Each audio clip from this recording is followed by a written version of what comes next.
আসসালামু আলাইকুম সবাইকে। আশা করি সবাই ভালো আছেন। আজকের এই ভিডিওতে আমরা অ্যাড কপি নিয়ে আলোচনা করব।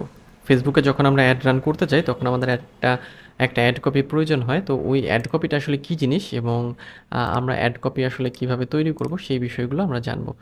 তো অ্যাড কপি বলতে যেটা বোঝায় সেটা হচ্ছে যে অডিয়েন্সের সামনে আসলে কোন জিনিসটা আমরা শো করাবো, মানে কোনো ইমেজ শো করাবো, কোনো ক্যাপশন, কোনো টেক্সট নাকি কোনো ভিডিও, এই জিনিসটাই হচ্ছে অ্যাড কপি। তো ওই অ্যাড কপির আবার কয়েকটা বিষয় থাকে, যেমন একটা টাইটেল থাকে, একটা প্রাইমারি টেক্সট থাকে, হেডলাইন থাকে, ডেসক্রিপশন থাকে, ইমেজ, ভিডিও এগুলো থাকে, তারপর ইউআরএল থাকে, সিটিএ বা কল টু অ্যাকশন বাটন থাকে।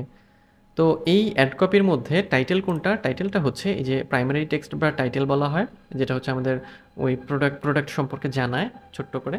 এরপর একটা হেডলাইন দিতে হয়, এরপরে ডেসক্রিপশন। তো আমাদের হচ্ছে যে প্রাইমারি টেক্সট যেটা দিতে হয়, যেটা আমরা হচ্ছে বললাম যে প্রাইমারি টেক্সট বা টাইটেল এটা ছোট রাখাটা ভালো, 125 ক্যারেক্টারের মধ্যে দিতে হয়। হেডলাইনটা 40 ক্যারেক্টার এবং ডেসক্রিপশন মানে যত ছোট রাখা যায় 30 ক্যারেক্টারের মধ্যে দিলে হচ্ছে ভালো হয়।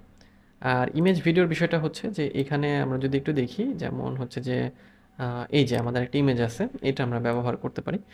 আর এই যে একটা অ্যাডের এই হচ্ছে আমাদের এই যে প্রাইমারি টেক্সট, এটা এটা হচ্ছে আমাদের হেডলাইন। এই যে এইটা হচ্ছে এই যে এইটা ডেসক্রিপশন ছোট্ট করে, এবং এটা হচ্ছে কল টু অ্যাকশন বা CTA, call to action button. হ্যাঁ, এবং এইখানে আমরা যদি হচ্ছে যে সিটিএ বলতে যে এখানে সি মেনু দিয়েছে, কেউ লার্ন মোর দেয়, মেসেজ বা সেন্ড মেসেজ এগুলো থাকে। এই হচ্ছে আমাদের হচ্ছে যে একটা অ্যাড কপিতে মানে এগুলোই আমরা হচ্ছে দেখি আর কি। তো এগুলোই হচ্ছে আমাদের রেডি করার কথা বলা হচ্ছে, এবং এখানে যে অ্যাড কপিগুলো আছে সেটা হচ্ছে একটা মানে প্রোডাক্টের জন্য, এবং এই ওয়েবসাইটের প্রোডাক্টের জন্য এই অ্যাড কপিটা তৈরি করা। এখানে যেটা আছে সেটা হচ্ছে যে প্রাইমারি টেক্সট আছে 125 ক্যারেক্টারের, মানে সর্বোচ্চ ব্যবহার করা যায়, এর কমে করা ভালো। হেডলাইন এবং এই যে ডেসক্রিপশন, হ্যাঁ, তার মানে ডেসক্রিপশন 25 ক্যারেক্টার, হেডলাইন আসলে আমাদের কত 40, এবং দেন প্রাইমারি টেক্সট হচ্ছে 125 ক্যারেক্টার। তো সব কিছু যখন আপনি সাজাবেন আপনার যে প্রোডাক্ট আছে তার উপর বেস করে, তখন এইরকম একটা আপনি অ্যাড রান করলে এরকম একটা ইন্টারফেস ওখানে আপনি পাবেন। আচ্ছা,